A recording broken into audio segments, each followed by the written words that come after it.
Tebriklaymiz. İlohim şu qilib turgan ishlaringizni Alloh tarafida qabul qilsin Xudoyim. Yoshlar baxtli bo'lsin.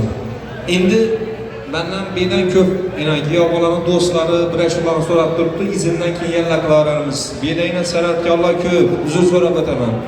Shu birashlarga talab qilinib turgan, shuni aytib beramiz ha. Uzr so'raymiz hammadan. Tabriklaymiz. Fa.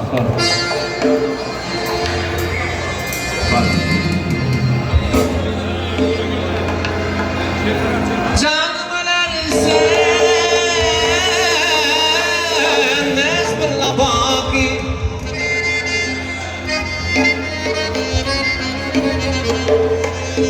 Zerefşan kekilin boynumadaki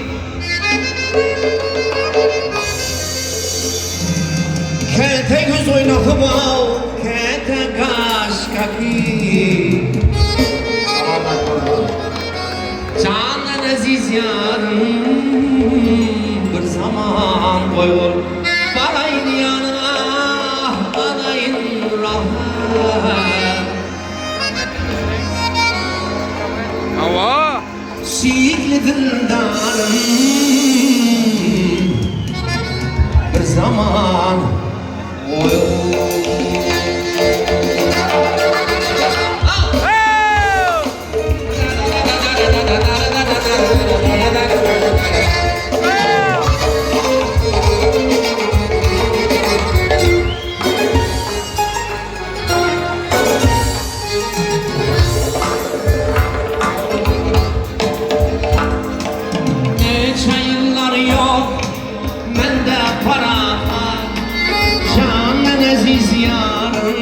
bir zaman koyun Barayın yanına alayın rahat Şiikli dildarım bir zaman koyun Barayın yanına alayın rahat Canan aziz yarım bir zaman koyun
Sakat uygula edep mailmen Dalaşmadır darım bir zaman koyun Bir sakat uygula edep mailmen Dalaşmadır darım bir zaman koyun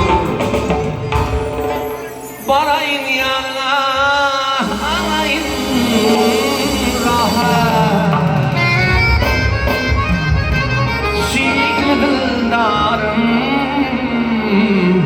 bir zaman koyun Selamat olun azizler, rahmat Endi uzr so'raymiz. Bir juft qo'shiq bo'lsam, shu qo'limizdan kelgan ishimizni qilib berik deb keldik. Kamchiliklar bo'lsa, oldindan uzr so'raymiz. Beda san'atkorlarimiz ko'p. Salomat bo'linglar. Shu to'yimiz bir chiroyli bo'lib turibdi deganlar bir qarsak bo'lsin. Rahmat. Yoshlarimiz baxtli bo'lsinlar, Xudoyim. Rahmat. Salomat bo'linglar.